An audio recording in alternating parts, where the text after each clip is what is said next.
नमस्कार दोस्तों, आज मैं आपके लिए गणित के इंपॉर्टेंट सवाल कराऊंगा। तो चलिए स्टार्ट करते हैं। पहला प्रश्न है 3 की पावर 50, 4 की पावर 40, 5 की पावर 30 और 6 की पावर 20 में सबसे बड़ी संख्या है। तो इन चारों संख्याओं में सबसे बड़ी संख्या क्या होगी? इसको करने का जो तरीका बहुत आसान है। आप देखो 3 की पावर 50 को क्या लिख सकते हो? आप लिख सकते हो 3 की पावर 5, ठीक है, और इसकी होल पावर 10 लिख सकते हो, क्योंकि 5 का गुना 10 से होगा तो 50 ही तो हो जाएगा। तो इस तरीके से आप लिख सकते हो। 4 की पावर 40 को आप क्या लिख सकते हो? 4 की पावर 4 की होल पावर 10, 10 का गुना 4 से करेंगे तो 40 ही हो जाएगा। इसको क्या लिख सकते हो? 5 की पावर 3 की होल पावर 10, और इसको लिख सकते हो 6 की पावर 2 की होल पावर 10, 10 का गुना 2 से करने पे 20 हो जाएगा।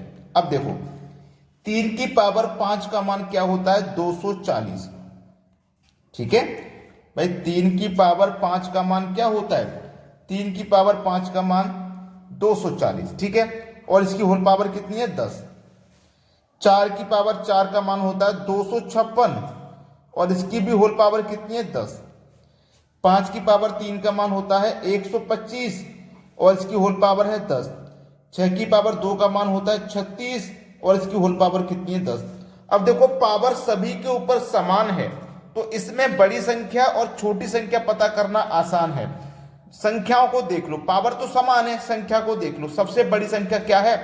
256 सबसे बड़ी संख्या है, ये सबसे बड़ी है, ठीक है, सबसे बड़ी है। तो ये 256 किससे निकल के आई है? 4 की पावर 40 से। तो 4 की पावर 40 सबसे बड़ी संख्या है। बी ऑप्शन हो जाएगा आपके सवाल का बिल्कुल सही जवाब। अगर सबसे छोटी पूछ लेता तो सबसे छोटा 36 है, मतलब 6 की पावर 20 सबसे छोटी संख्या है। समझ में आ गया सभी को? अब देखते हैं अगला सवाल। अगला सवाल है 3 की पावर 200, 2 की पावर 300 और 7 की पावर 100 में सबसे बड़ी संख्या कौन सी है? देखो जैसे अभी अभी हमने एक सवाल किया, बिल्कुल वैसे ही करेंगे।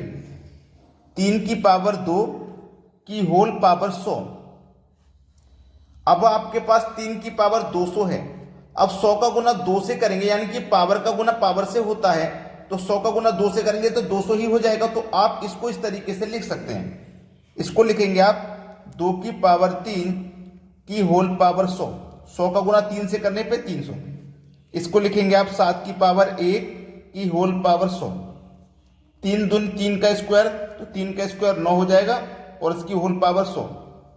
2 का पावर 3 8 हो जाएगा, इसकी होल पावर 100। 7 की पावर 1 का मान 7 हो जाएगा, इसकी होल पावर 100। पावर देखो बराबर है, तो अब इसमें बड़ी संख्या छोटी संख्या लगाना आसान है। सबसे बड़ा कौन? 9, यानी कि ये सबसे बड़ी संख्या है। ये किससे निकल के आई है? 3 की पावर 200 से। 3 की पावर 200 पहला ऑप्शन सबका सही जवाब है। अब देखते हैं अगला सवाल।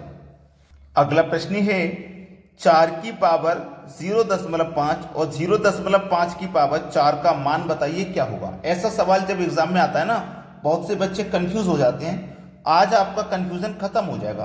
देखिएगा इसको कैसे करते हैं। 4 की पावर ये क्या है? 0.5। 0.5 का मतलब आधा है, तो 4 की पावर कितनी है? आधी है। आधी को हम इस तरीके से भी लिख सकते हैं 1/2, इस तरीके से भी हम लिख सकते हैं, ठीक है। तो ये 4 की पावर 1/2, मल्टीप्लाई का साइन है। ये क्या है? 0.5 का मतलब 1/2 है, और इसकी होल पावर कितनी है? 4। अब देखना, ध्यान से देखना, 4 की पावर कितनी है जी? 1/2। और 1/2 का मतलब क्या होता है? जब पावर आपकी 1/2 हो तो इसको सरल करेंगे तो 1/2 का मतलब क्या होता है? Square root. 1/2 का मतलब क्या होता है? स्क्वायर रूट, और 4 आ जाएगा स्क्वायर रूट में। मल्टीप्लाई 1 की पावर 4 करेंगे तो 1 ही रहेगा, और 2 की पावर 4 करेंगे तो 16 हो जाएगा, ठीक है। अब 4 का स्क्वायर रूट करो तो 2 गुने 1/16। अब देखो 2 से 16 कट जाएगा 8 बार में, तो 1 के बटे में 8 आ गया। 1 के बटे में 8, यही है आपके सवाल का बिल्कुल सही जवाब। 1 के बटे में 8, सी ऑप्शन बिल्कुल सही जवाब है। अब देखेंगे अगला प्रश्न। अगला प्रश्न है √3 इंटू √3 इंटू √3, इस तरीके से इनफाइनाइट तक चलता ही जाएगा, रुकेगा नहीं। अब सेम संख्या है, अंडर रूट में और इनटू में ये चलती जा रही है। तो आपके पास इस तरीके का कोई भी सवाल आ जाए तो आप याद रखना वो संख्या ही उस प्रश्न का आंसर है। ठीक है, 3 ही इस प्रश्न का आंसर है। ऐसा कोई भी सवाल आ जाए तो वो संख्या ही उस प्रश्न का आंसर है। ठीक है, लेकिन इनटू में होना चाहिए, अगर प्लस माइनस में हो तो नहीं, इनटू में चलेगा और इनफाइनाइट तक चलेगा। अब देखते हैं अगला सवाल। अगला सवाल है under root 30 plus under root 30 plus under root 30 plus और इनफाइनाइट तक जा रहा है। देखो इससे पहले वाला सवाल था उसमें केवल 3 था और वो प्लस में नहीं था, वो केवल इनटू में जा रहा था। तो अगर ये भी प्लस की जगह इनटू में जाता तो ये 30 ही इसका आंसर हो जाता, लेकिन जब प्लस में रहे या माइनस में चले तो कैसे करेंगे। ठीक है, ये 30 है आपके पास, संख्या को ले लो। इस 30 के आपको ऐसे फैक्टर करने हैं जिनके बीच का अंतर 1 आएगा, जैसे 5 छिक्के 30, 5 और 6 का अंतर 1 आएगा। ऐसे फैक्टर करने हैं जिनके बीच का अंतर 1 आ जाए। ठीक है, कर लिया। जब प्लस में क्वेश्चन है हमारा तो फैक्टर की याद रखना बड़ी संख्या आंसर होगी, यानी कि 6।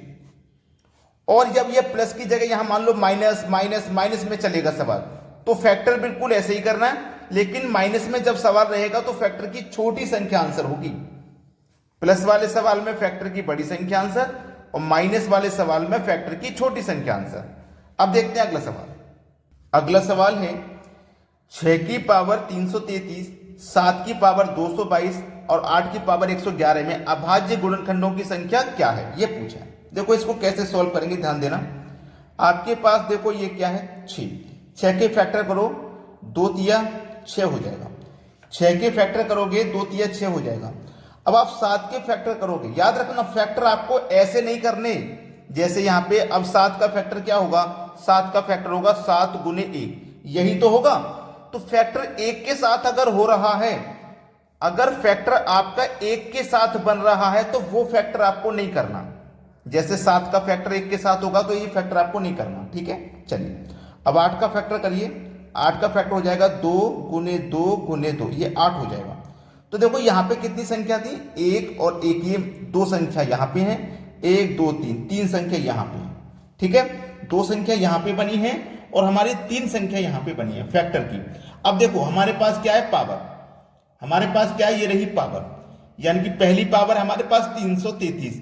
तो हमारे पास देखो यहां पे 2 संख्या बनी थी ना, तो इस 2 संख्या का पावर से मल्टीप्लाई कर दो, तो 2 तिया 6, फिर से 2 तिया 6, फिर से 2 तिया 6। ठीक है, अब यहां पे आपने फैक्टर नहीं किया था क्योंकि 1 के साथ बन रहा था। जब 1 के साथ फैक्टर बनेगा तो फैक्टर मत कीजिए, केवल सेम टू सेम पावर को रख दीजिए। ठीक है, यहां देखो फैक्टर 3 संख्याओं में बना है तो 3 का मल्टीप्लाई इससे कर दो, 3 1 कम 3, 3 1 कम 3, 3 1 कम 3 कर दिया ना। सभी को जोड़ देना है, आंसर आ जाएगा। 3 और 2 5 और 6 11 हासिल लगाइए। 3 और 2 5 और 6 11 हासिल का 1 12। 3 2 5 और 3 6 11 और हासिल का 1 12। 1221 बनेगा, पहला ऑप्शन हो जाएगा सही जवाब। अब देखते हैं अगला प्रश्न। अगला सवाल है 3 की पावर 11, 3 की पावर 12, 3 की पावर 13 और 3 की पावर 14, ये किससे विभाजित है। देखो इसको कैसे करते हैं। 3 की पावर 11 है, 3 की पावर 11 इसमें भी शामिल है, 3 की पावर 11 इसमें भी शामिल है, 3 की पावर 11 इसमें भी शामिल है। तो 3 की पावर 11 आ जाएगा कॉमन, कॉमन आ गया। यहां से पूरा 3 की पावर 11 चला गया तो 1 बचा, प्लस यहां से 3 की पावर 11 चला गया तो 3 की पावर 1 बचा। 1 लिखिए चाहे, मतलब कि 12 में से 11 चला गया तो 1 बचा, प्लस यहां 3 की पावर 13 में से 11 चला गया तो 2 बचा, और यहां 3 की पावर 14 में से 11 चला गया तो 3 बचा। 3 की पावर 11 1 प्लस 3 की पावर 1 का मान 3, 3 की पावर 2 का मान 9 और 3 की पावर 3 का मान 27। सबको जोड़ लो, 3 की पावर 11 इंटू 27 में 9 जोड़ो 36, 36 में 3 जोड़ो 39 और 1 40। कितना हो जाएगा भैया 40। अब ये जो 40 है, ये कौन सा ऑप्शन ऐसा है जो इस 40 को काट सकता है। 7 के पहाड़े में 40 नहीं आता, 14 के में नहीं आता, 11 के में नहीं आता, 8 के में आता है। 8 पंजे 40, 8 कटा देगा। तो ये मेरे सवाल का बिल्कुल सही जवाब है। अब देखेंगे अगला सवाल। अगला सवाल है 10 की पावर 100 को 5 की पावर 75 से विभाजित करने पर भागफल क्या होगा। बहुत अच्छा सवाल है ये। ठीक है, देखिएगा इस सवाल को कैसे करेंगे। ये हमारा 10 की पावर 100 है और ये हमारा 5 की पावर 75 है। अब 10 की पावर 100 और 5 की पावर 75 हमें जब दिया गया है, तो इसको सबसे पहले तो ये देख लीजिए कि हम इसको लिख कैसे सकते हैं। इसको हम लिख कैसे सकते हैं, ये जो 10 है, मैं इस 10 को क्या लिख सकता हूं, 2 गुने 5, भाई 2 पंजे 10 होता है, तो मैं इस 10 को 2 गुने 5 लिख सकता हूं, और इसकी पावर कितनी है, मेरे पास 100 है। यही तो है, क्लियर इतनी बात। अब देखिएगा, जब मुझे पता है कि मेरे पास ये संख्या है, ठीक है, अब देखो मुझे करना क्या होगा, 2 की पावर 100 अलग है और 5 की पावर 100 अलग है, ठीक है, यही तो है। तो देखना, 2 की पावर में 100 लिख दूंगा, इनटू इस 5 की पावर भी मैं 100 लिख दूंगा, क्योंकि होल पावर है, तो इसका मतलब दोनों की पावर है, तो 5 की पावर 100 आ गई, 5 की पावर 100 आ गई। अब इसमें हम भाग देंगे, इसमें हम क्या करेंगे, भाग देंगे, और भाग किसने से देंगे, हमारे पास 5 की पावर 75 से भाग करना है, 5 की पावर 75 से हमको भाग करना है, ठीक है। तो 5 की पावर 75 से 5 की पावर 75 कट जाएगा, पावर 100 में से 75 कट गया, तो 5 की पावर 25 बचा, इधर 2 की पावर 100 बचा, इधर 5 की पावर 25 बचा, 5 की पावर 25 बचा, यही तो बचा है हमारे पास। तो चलिए, इस 2 की पावर 100 को हम क्या लिख सकते हैं, 2 की पावर 75 गुने 2 की पावर 25, 25 और 75 मिलके 100 होगा, इनटू इसे 5 की पावर 25 लिख लिया। अब देखो याद रखें, हमारे पास यहां पे 2 की पावर 75 है, 2 की पावर 25 है, 5 की पावर 25 है, तो हमारे पास ये 2 की पावर 25 और 5 की पावर 25 क्या है, बिल्कुल सेम है, ठीक है। तो ये हमारे पास 2 की पावर तो 75 आ जाएगा, इनटू 2 पंजे क्या हो जाएगा 10, 2 पंजे 10 और पावर क्या हो जाएगी, यहां पे सेम टू सेम आ जाएगी 25। अब 2 की पावर 75 गुने 10 की पावर 25 किस ऑप्शन में, 2 की पावर 75 10 की पावर 25 डी ऑप्शन में, ये बिल्कुल सही जवाब है।